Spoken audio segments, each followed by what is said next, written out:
नमस्कार दोस्तों, स्वागत है आप सभी का मेरे मैथ्स गुरु ऑफिशियल यूट्यूब चैनल पे। आज हम बात करेंगे जीएस की। जीएस में बात उठाएंगे आज साइंस की। साइंस इतना इम्पोर्टेंट है आपका टॉपिक। अगर आप देखेंगे तो साइंस में आपका फिजिक्स, केमिस्ट्री और बायोलॉजी आती है, लेकिन सबसे ज़्यादा वेटेज बायोलॉजी का होता है। और इस पर मैं आपको पूरा कमांड दे दूंगा।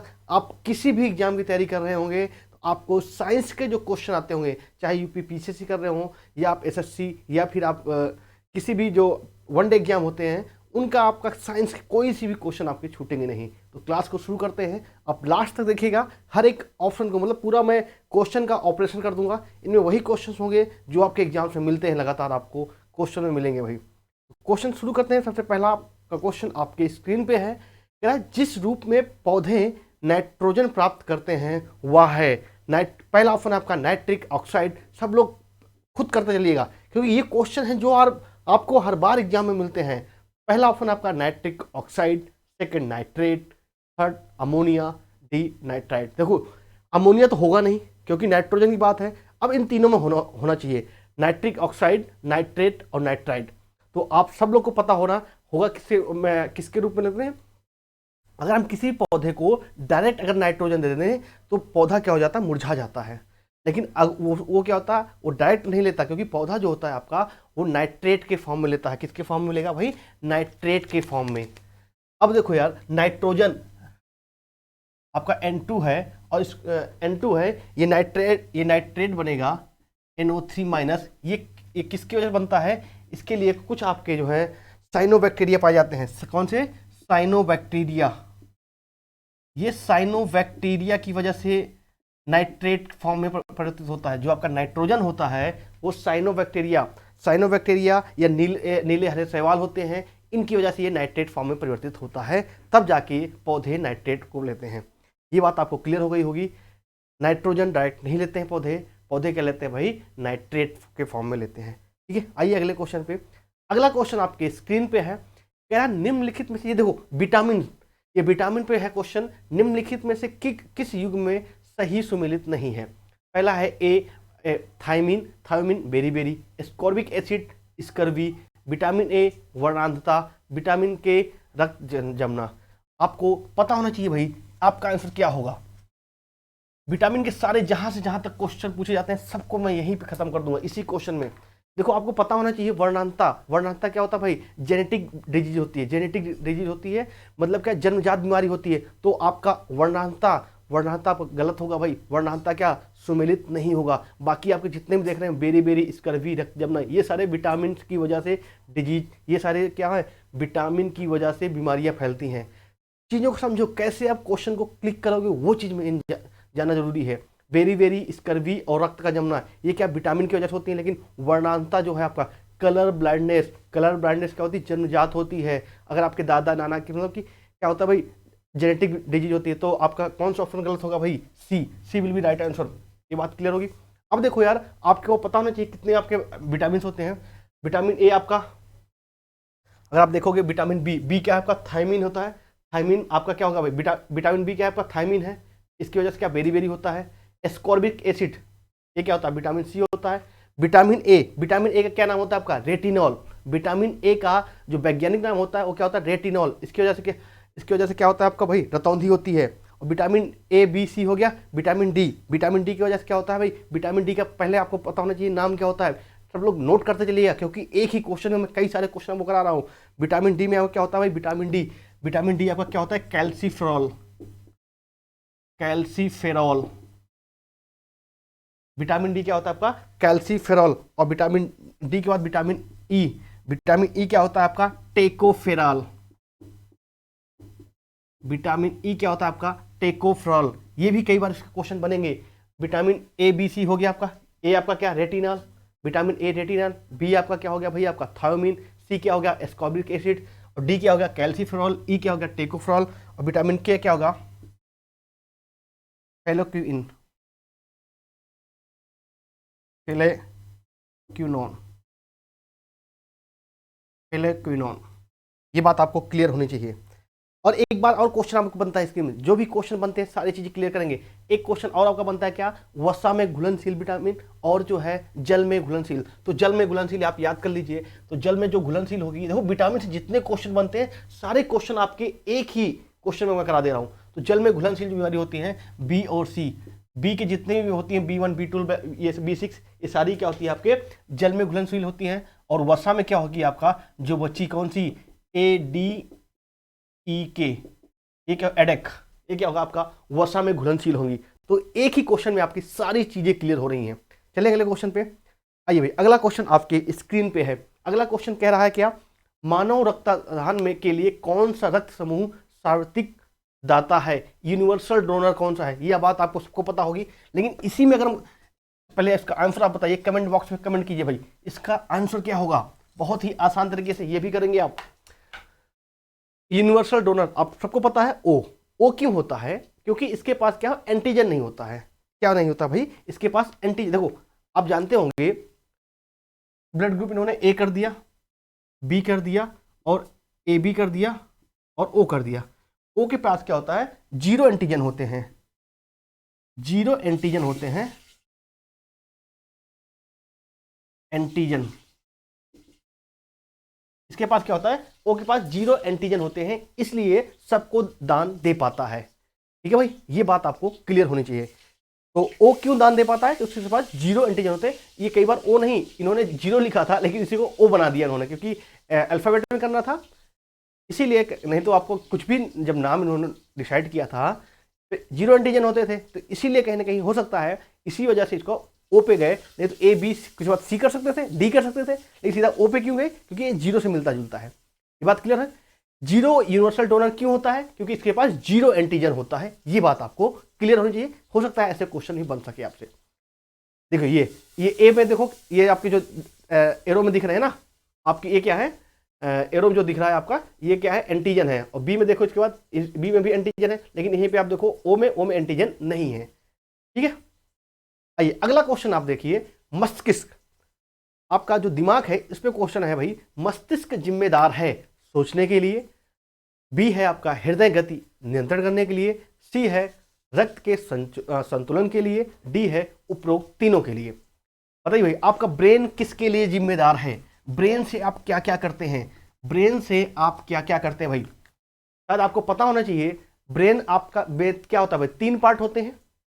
तो एक ही क्वेश्चन में सब कुछ मैं बताऊंगा ब्रेन के बारे में, क्या आपको पता होना चाहिए भाई। ब्रेन क्या होता है आपके 3 पार्ट होते हैं, सेरिब्रम और सेरिबेलम, सेरिब्रम और सेरिबेलम और मेडुला ऑब्लिगेटा। तो सेरिब्रम कैसे क्या करते हैं भाई, थिंकिंग करते हैं। सेरिब्रम से क्या करते हैं, थिंकिंग करते हैं। और सेरिबेलम से क्या करते हैं भाई, बैलेंस करते हैं, बैलेंसिंग करते हैं भाई। ठीक है, हृदय गति को नियंत्रण करते हैं भाई। अब जो जैसे हम ड्रिंक कर लेते हैं, तो ड्रिंक जो करते हैं तो हमारी कौन से वाले पार्ट को ज़्यादा नुकसान पहुंचाता है, कौन से वाले पार्ट को इफेक्ट करता है। जो ड्रिंक करते हैं हम एल्कोहल, हाँ मैं एल्कोहलिक हूँ, गाना सुना होगा आपने। तो एल्कोहल जो करते हैं, एल्कोहल मतलब ड्रिंक जो करते हैं हम, वो सेरिब्लम को इफेक्ट करता है, सेरिब्लम को, सेरिबेलम को, सॉरी सेरिबेलम को। ठीक है, तो आपका जो मस्तिष्क है ये तीनों काम करता है। तो आपका ऑप्शन कौन सही होगा भाई, option number D will be right answer. Option number D. ये जितने मैं क्वेश्चन कर रहा हूं देखना, ये सारे क्वेश्चन आपको एग्जाम में मिलेंगे एक भी, क्योंकि मैं उन्हीं क्वेश्चन को उठा रहा हूं जिन क्वेश्चन, देखो साइंस का क्या है भाई, सेट रहता है, साइंस का सेट रहता है, वहीं से क्वेश्चन उठाते हैं। आप लोग देखोगे तो वही क्वेश्चन हर बार देखेंगे। अभी तक हमने जितने क्वेश्चन किए होंगे किए, ये सारे क्वेश्चन आपके एग्जाम में आ चुके हैं और आगे भी आपके एग्जाम में आएंगे। आइए अगले क्वेश्चन पे आइए। ये देखिए आपका ये है, ऐसा आपका थोड़ा दिमाग होता है जो आपका यहाँ पे है। चलिए अगला क्वेश्चन देखिए। मिर्च में तीक्ष्णता, भाई मिर्च कड़वी क्यों होती है, मिर्च में जो तीक्ष्णता होती है वो क्यों होती है भाई। Pungency in chilliness is due to the presence of lycopene, lycopene की उपस्थिति से, कैप्सेइन, कैरोटीन, एंथ्रोसाइनिन। लाइकोपिन तो शायद किसी और में पाया जाता है भाई। लाइकोपिन किसके लिए होता है, टमाटर के लिए। देखो सर चीज, लाइकोपिन किसे पाया जाता है, टमाटर में पाया जाता है। और कैप्सेइन किसे पाया जाता है भाई, कैप्सेसिन की वजह से ही मिर्च जो है तीखी होती है। मिर्च में तो तीक्ष्णता होती है वो कैप्सेसिन की वजह से होती है। और कैरोटीन तो आप जानते हो गाजर के लिए होता है। और एंथ्रोसाइनिन क्या होता है, एंथ्रोसाइनिन एंथ्रोसाइनिन आपके चुकंदर की जड़ों में पाया जाता है, एंथ्रोसाइनिन आपके चुकंदर के जड़ों में पाया जाएगा भाई। और केसिन एक होता है, केसिन प्रोटीन, वो आपका दूध में पाया जाता है। तो आपको पता हो गया भाई क्या लाइकोपिन, लाइकोपिन किसमें पाया जाएगा आपका, आपका लाइकोपिन किसमें पाया जाएगा, टमाटर में, टमाटर में। और इसके बाद अगला क्या है आपका कैप्सिसिन, ये किसमें पाया जाता है भाई, मिर्च में पाया जाएगा। देखो हर चीज आपको क्लियर होना चाहिए क्योंकि अगली बार ये क्वेश्चन आपने पूछ लेगा। और कैरोटीन आपका किसमें पाया जाता है, गाजर में, ठीक है भाई। और आपका क्या है एंथ्रोसाइनिन, एंथ्रोसाइनिन किसमें पाया जाता है, चुकंदर की जड़ों में, चुकंदर की जड़ों में। और एक चीज और आप जान लो शायद, उस क्या दूध में क्या पाया जाता है, केसिन प्रोटीन पाया जाता है। तो ये चीज आपको क्लियर होगी। देखो ये चारों, देखो चारों ऑप्शन को हम क्लियर करेंगे, हमें अगर हम चारों ऑप्शंस आपके क्लियर हो जाएंगे तो आपको दिक्कत नहीं होगी। चले भाई। अच्छा एक और चीज अभी नया खोज हुई है भाई, विश्व की सबसे कड़वी, विश्व की सबसे कड़वी मिर्च बताओ भाई, विश्व की सबसे कड़वी, तो ये कौन सी मिर्च है, विश्व की सबसे कड़वी मिर्च आपकी क्या है, जोलोकिया, जोलोकिया। ये कहां पाई जाती है, असम में ही अपने पाई जाती है, जोलोकिया सबसे कड़वी मिर्च पाई जाती है भाई। चलिए अगले क्वेश्चन पे आइए। अगला क्वेश्चन आपके स्क्रीन पे है, सबसे बढ़िया क्या होता है भाई, सबसे बढ़िया भोज्य पदार्थ निम्नलिखित में भोज्य पदार्थ में से किसमें सभी अनिवार्य एमिनो एसिड पाए जाते हैं, सभी एमिनो एसिड किसमें पाए जाते हैं।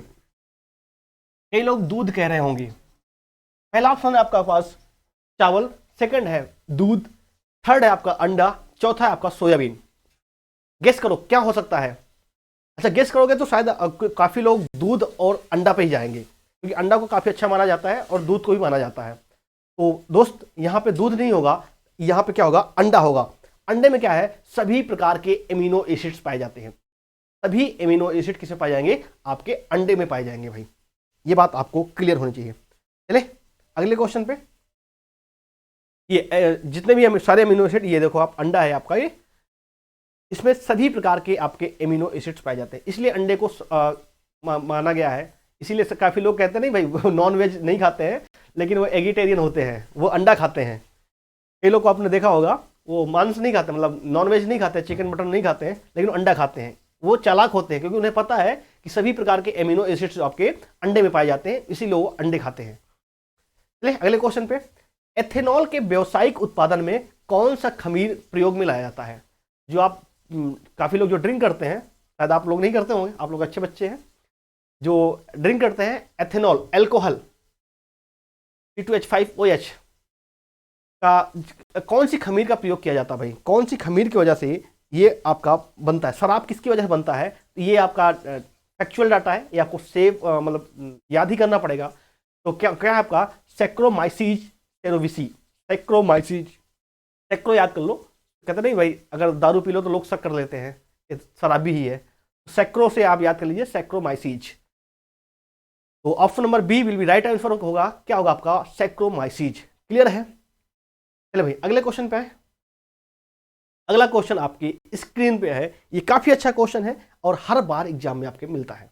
देखो ये सारे क्वेश्चन ऐसे हैं ना जो आपको हर जगह मिलेंगे। निम्नलिखित में से किसका उपयोग रक्त कैंसर के उपचार में किया जाता है, रक्त कैंसर के उपचार में किया जाता है। रक्त कैंसर आप सब लोगों को पता होगा, आपका ऑप्शन ए है iodine 131, sodium 24, phosphorus 32 and D cobalt 60। तो आप सबको पता होगा जो ब्लड कैंसर होता है, ये ब्लड कैंसर किसकी वजह से होता है भाई, कि मतलब किसके इसके उपचार में क्या यूज किया जाता है, कोबाल्ट 60। क्या यूज किया जाता है, कोबाल्ट 60। और कोबाल्ट 60 आपका यूज किया जाता है। और आपको पता होना चाहिए कोबाल्ट 60 जो रक्त ब्लड कैंसर है आपका, रक्त कैंसर, ये आजकल सबसे ज्यादा जो है किसमें पाया जाता है, वृद्ध, पुरुष, महिला, किसमें पाया जाता है, बच्चों में पाया जाता है। सर्वाधिक किसमें पाया जाता है दोस्त, बच्चों में पाया जाता है। तो इसके लिए क्या क्या यूज किया जाता है भाई, कोबाल्ट 60। किसका, कोबाल्ट 60, इसका उपचार के लिए कोबाल्ट 60 का प्रयोग किया जाता है। और आयोडीन आप जानते होंगे, आयोडीन देखो आयोडीन 131, आयोडीन 131 इसके लिए किया जाता है भाई, आयोडीन 131 आप जानते होंगे इसके लिए थायराइड के लिए, इसके लिए थायराइड के लिए आयोडीन 131। और फास्फोरस 32 अगर आप देखोगे तो आई कैंसर मतलब स्किन कैंसर के लिए भी यूज किया जाता है। आपका क्या है फास्फोरस 31, ये भी आपके कैंसर के लिए यूज किया जाता है, लेकिन आपका आंख और त्वचा कैंसर के लिए यूज किया जाता है। त्वचा कैंसर के लिए। और आपका आयोडीन 31, सोडियम 34 होगा, सोडियम 24 आपका यूज किया जाएगा रक्त का थक्का, ये ब्लड क्लॉटिंग के लिए पता किया जाता है। ठीक है, आइए अगले क्वेश्चन पे। आइए अगला क्वेश्चन आपकी स्क्रीन पे है। तो आपने कई सारी चीजें सीखी वहां पे। ब्लड कैंसर किसमें सबसे ज्यादा होता है भाई? बच्चों में पाया जाता है, या भाई शिकायत मिल रही है किसमें? बच्चों में। और इसके उपचार के लिए क्या उपयोग किया जाता है? कोबाल्ट 60। तो एक ही चीजों में सारी बातें आपको क्लियर होनी चाहिए। और आयोडीन 131 किसके लिए? थायराइड के लिए यूज किया जाता है। ठीक है, और भाई अगला क्वेश्चन आपके स्क्रीन पे, निम्नलिखित तापमापियों में से किसे पायरोमीटर कहा जाता है? पायरोमीटर, ये बहुत ही, पायरोमीटर मतलब इससे आप ना जितना चाहो उतना आप जो है ये भी एक प्रकार का थर्मामीटर, तापमान मतलब टेम्परेचर ही नापा जाता है, लेकिन इससे काफी ज्यादा आप टेम्परेचर नाप सकते हैं। पहला आपका तापमापी, विद्युत तापमापी। सेकंड है विकिरण तापमापी। सी है गैस तापमापी। डी है द्रव तापमापी। तो शायद आपका, अगर आपको पायरोमीटर का फुल नाम पता हो ना, तो आप सीधे आप कर सकते हो। पायरोमीटर का टोटल नाम होता है वो क्या होता है आपका? Total radiation pyrometer. पायरोमीटर को क्या कहते हैं? Pyrometer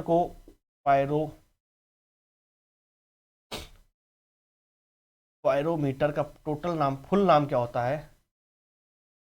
total radiation pyrometer.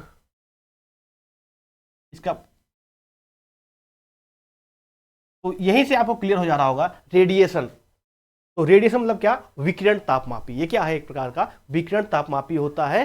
Pyrometer क्या होता है आपका? विकिरण तापमापी पे होता है। इसी से आपका सूर्य या इसका भी तापमान मापा जाता है। पायरोमीटर क्या होता है भाई? विकिरण थर्मामीटर कहते हैं। ये बात आपको क्लियर हो रही होगी। मजा आ रहा है ना? ऐसे सारे क्वेश्चन आपको करेंगे। जिन्होंने चैनल को सब्सक्राइब नहीं किया है, सब्सक्राइब करें, और अगर आपको पसंद आ रहा है तो शेयर जरूर करें भाई।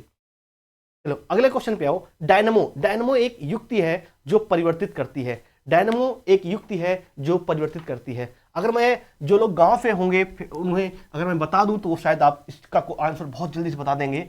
डायनमो उसको कहते हैं, शायद जब शादी ब्याह होता है गांव में या कोई फंक्शन होता है, वहां पे जनरेटर लाया जाता है। आप लोग जनरेटर समझते होंगे। तो जनरेटर क्या करता है भाई? जनरेटर करता क्या है? वो आपका पहला ऑप्शन है रासायनिक ऊर्जा को विद्युत ऊर्जा में। सेकंड है विद्युत ऊर्जा को यांत्रिक ऊर्जा में। थर्ड है आपका यांत्रिक ऊर्जा को विद्युत ऊर्जा में। डी है विद्युत ऊर्जा को रासायनिक ऊर्जा में। भाई जनरेटर क्या करता है? भाई जनरेटर आप लोग देखा होगा गांव में, तो क्या करता है जनरेटर? सिंपल तरीके से उसमें आप तेल डालते हो तो वो घूमता है। उसका पिस्टन क्या होता है? घूमता है। मतलब घूमता है क्या मतलब? यांत्रिक एनर्जी। जब वो घूमता है तो उसके बाद क्या करता है? वो विद्युत उत्पादन करता है। मतलब क्या? वो आपका क्या करता है भाई? यांत्रिक को किसमें करता है भाई? विद्युत में करता है। तो डायनमो किसको कहते हैं भाई? जनरेटर को कहते हैं। जनरेटर में क्या? पिस्टन घूमेगा तो उसके बाद क्या होता है भाई? आपका विद्युत उत्पादन होता है। तो मतलब क्या? और घूमेगा तो उसको क्या कहते हैं भाई? यांत्रिक ऊर्जा। उसको घुमाता है भाई, हम उसमें डीजल डालते हैं तो क्या करता है भाई? वो घूमेगा तो उसके बाद क्या करता है? वो विद्युत का उत्पादन होता है। तब गांव में फंक्शन हो पाते हैं, शादी ब्याह का फंक्शन, जहां पे पहले लाइट नहीं होती थी। अभी भी अधिकतर जहाँ पे 24/7 लाइट होती है, जहाँ पे 24 घंटे लाइट नहीं होती है, आज भी वहां पर जनरेटर का प्रयोग किया जाता है। अभी लोग क्या होता होगा। चले अगले क्वेश्चन चलते हैं भाई। वायु की गति निम्नलिखित में से किसके द्वारा मापी जाती है? वायु की गति सबसे अच्छा क्वेश्चन है, कई बातों को, लेकिन इसमें आपके ऑप्शंस हैं, इनको भी जानना है। Barometer, anemometer, hydrometer, wind vane. क्या भाई? वायु की गति किसमें मापी जाती है? देखो, वायु की गति एनीमोमीटर। वायु की गति किससे नापा जाता है? एनीमोमीटर। लेकिन अगर बैरोमीटर की बात करोगे तो बैरोमीटर से क्या नापा जाता है भाई? वायु दाब नापा जाता है, वायु दाब। ठीक है, और एनीमोमीटर से आपको क्या नापा जाता है? वायु की गति। एनीमोमीटर क्या नापा जाता है? वायु की गति। देखो यार, एक ही क्वेश्चन में आपको, अगर आप सारे ऑप्शन को कर लो ना, तो आपको कहीं दिक्कत ही नहीं होगी। वहीं पे हाइड्रोमीटर से क्या नापा जाता है आपका? वायु का घनत्व। हाइड्रो से क्या नापा जाएगा? वायु का घनत्व। ठीक है, ये बात आपको क्लियर होनी चाहिए। चले भाई अगले क्वेश्चन पे। और विंड वेन से क्या नापा जाएगा भाई? वायु की दिशा। विंड वेन, कई बार ये भी क्वेश्चन पूछा जाएगा कि वायु की दिशा क्या है, तो ये किससे नापा जाता है? डी, विंड वेन से। एक ही क्वेश्चन में मैं 4 क्वेश्चन कर रहा हूं। अगर आप मान लो आज 30 क्वेश्चन कर रहे हो तो समझो आप 120 क्वेश्चन कर रहे हो, क्योंकि कहीं ना कहीं आप जो रिमेनिंग आपके 3 ऑप्शन बन रहे हैं उनको भी हम क्लियर कर रहे हैं।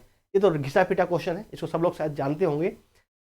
मानव की सामान्य स्वस्थ आंख के लिए स्पष्ट दृष्टि की न्यूनतम दूरी मापी जाती है। इसलिए शायद आप लोग बचपन में पढ़ते होंगे तो आपके दादा दादी लोग कहते होंगे बेटा थोड़ा दूर से पढ़ो, ये इतनी दूर से, इतना दूर क्या होता है 25 सेंटीमीटर। दादा दादी उन्हें साइंस नहीं पता थी लेकिन उन्हें बहुत सारी चीजें पता थी। तो क्या भाई 25 सेंटीमीटर सामान्य आंख के स्पष्ट दृष्टि के लिए कितनी दूरी होनी चाहिए भाई 25 सेंटीमीटर। ये बात आपको क्लियर होनी चाहिए।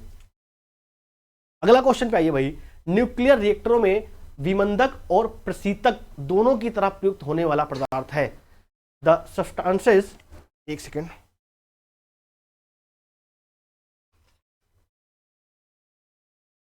The substance use at moderator and cooler both. तो क्या होता है आपका भारी साधारण पानी मतलब क्या आप जानते हो H2O। ये क्या होता है आपका साधारण पानी होता है, ये साधारण पानी होता है जो आप लोग पीते हो। और भारी जल D2O, ड्यूटीरियम ऑक्साइड, ये ड्यूटीरियम ऑक्साइड ये क्या होता है आपका भारी जल होता है। और यही जो है दोस्त ये प्रयोग होता है प्रशीतक एवं मंदक के रूप में, विमंदक के रूप में, यही आपका यूज होता है। द्रव अमोनिया नहीं यूज होता है, द्रव हाइड्रोजन नहीं यूज होता है। तो आपका भारी जल जिसको बोलते हैं ड्यूटीरियम ऑक्साइड, ये क्या है हाइड्रोजन का ही समस्थानिक है। इसको मैं बताऊंगा केमिस्ट्री में, केमिस्ट्री तो मेरी जान है, पहचान है केमिस्ट्री। तो ये आपका क्या होता है ड्यूटीरियम ऑक्साइड, ड्यूटीरियम ऑक्साइड ही भारी जल कहलाता है और यही प्रशीतक और विमंदक के रूप में दोनों तरीके से प्रयोग होता है। चले भाई, ये आपका अगला क्वेश्चन क्या कह रहा है, बिग बैंग। बैंग आपने शायद मूवी देखी होगी, तो उसी तरीके से बिग बैंग थ्योरी थी। इसको किसके लिए उपयोग किया गया था, किस लिए, the big bang theory explains the origin of universe. Universe के कैसा यूनिवर्स बना था उसी के लिए बिग बैंग थ्योरी का एक्सप्लेनेशन किया गया था। ये बात आपको समझ में आई होगी, ठीक है। ये सिंपल सा क्वेश्चन था। आए अगले क्वेश्चन पे। तो अगर आप पसंद आ रहा है, अगर आप लोग कमेंट करोगे तो ऐसे ही इस वाली सीरीज को भी हम आगे करेंगे। और जो आपकी मैथ की क्लास है, मैथ की क्लास भी रेगुलर आपसे कल से स्टार्ट कर दी जाएगी। मैथ की क्लास आपको जो बचे हैं चैप्टर उनको भी किया जाएगा। अगर ये आप चाहते हो ना आपके साइंस से, जैसे आप मैथ में परफेक्ट हो चुके हो, मैथ में आपको कोई दिक्कत नहीं होती है, वैसे साइंस के जितने भी चैप्टर, जितने भी क्वेश्चन होते हैं, हर एक चीज को कॉन्सेप्चुअल में समझाऊंगा। जैसे आप देख रहे होंगे हर एक क्वेश्चन का आपका पोस्टमार्टम कर रहा हूं, तो उसी तरीके से वहां भी हम करेंगे। प्रकाश वोल्टीय सेल होता है। अगला क्वेश्चन है आपका प्रकाश वोल्टी फोटोइलेक्ट्रिक सेल, फोटोवोल्टिक सेल। पहला है आपका सौर सेल, बी है थर्मल सेल, सी है सल्फर सेल, डी है molar cell. Solar cell, thermal cell, sulphur cell और मोलर सेल। कौन सा भाई प्रकाश वोल्टी फोटोवोल्टिक सेल। शायद आप लोगों के घर पे शायद जहां पे लाइट नहीं होगी सोलर सेल यूज किया जाता है, तो वही होता है आपका प्रकाश वोल्टी सेल, जिसमें आपके जानते हो ये आपका सोलर सेल का पैनल होता है और इसमें सूर्य की रोशनी पड़ती है, सूर्य की रोशनी पड़ती है, फिर आपको यहाँ से लाइट मिलती है जिससे आप अपना फ़ोन चार्ज करते हो भाई, जिससे अपना फ़ोन चार्ज करते हो। तो यही आपका क्या होता है सोलर सेल जो होता है, यही आपका प्रकाश वोल्टीय सेल होता है। प्रकाश वोल्टीय सेल क्या होता है आपका सोलर सेल होता है। क्लियर है। चलिए अगला क्वेश्चन आपकी स्क्रीन पे, इस क्वेश्चन को जरा बताइएगा भाई। अगला क्वेश्चन आपके स्क्रीन पे कह रहा है कि क्या वायु शक्ति विंड पावर, जो आप जानते होंगे पवन चक्की में ऊर्जा का कौन सा रूप विद्युत ऊर्जा में परिवर्तित होता है। जो पवन चक्की आपने देखा होगा उसमें क्या कह रहा है कि भाई कौन सा वायु का वो कौन से रूप में वायु आती है और जो विद्युत ऊर्जा में परिवर्तित होती है। आपने पवन चक्की साथ ऐसे देखा होगा बचपन में, इसमें पंखे लगे होते हैं और यहाँ से वायु आती है, ये पंखा डोलता है, फिर उसके बाद जो है आपका विद्युत निकलती है भाई। तो ये विद्युत जो है, ये वायु जो है, वायु कौन से फॉर्म में रहती है भाई, वायु चल के आती है ना, गति करते हुए आती है। तो वायु का जो रूप होता है यहाँ पे वो कौन से रूप में आती है, गतिज ऊर्जा, गतिज ऊर्जा।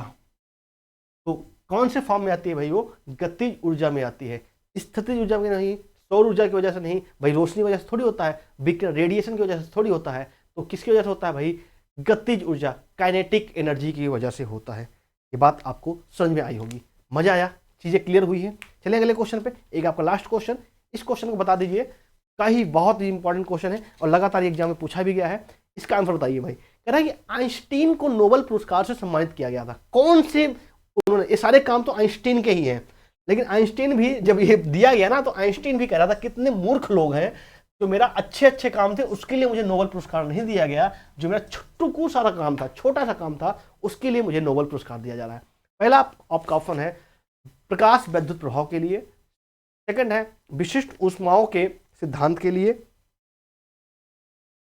थर्ड है आपका विशेष सापेक्षिक सिद्धांत के लिए, बोर्न आइंस्टीन सांख्यिकी के लिए। तो भाई जो छोटा सा उन्होंने बताया था, जो उनका प्रयोग था फोटो इलेक्ट्रिक इफेक्ट, प्रकाश वैद्युत प्रभाव के लिए उनको क्या है भाई, आइंस्टीन को नोबेल पुरस्कार दिया गया था। किसके लिए? फोटो इलेक्ट्रिक प्रभाव के लिए दिया गया था।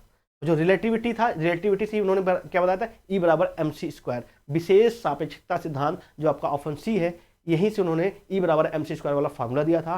तो इनको जो नोबेल पुरस्कार दिया गया था दोस्तों, वो किसके लिए दिया गया था? फोटो इलेक्ट्रिक इफेक्ट के लिए दिया गया था। तो ये आपको क्लियर होना चाहिए, कई बार एग्जाम में पूछा जाता है। दोस्तों कैसा लगा आप प्लीज कमेंट करके जरूर बताइएगा, अगर अच्छा लगा होगा जरूर कमेंट करिएगा, मजा आ रहा है तो क्लास को शेयर भी करना, जिससे मैं अगली सीरीज बहुत जल्द आपके साथ ला सकूं। ओके दोस्तों, धन्यवाद।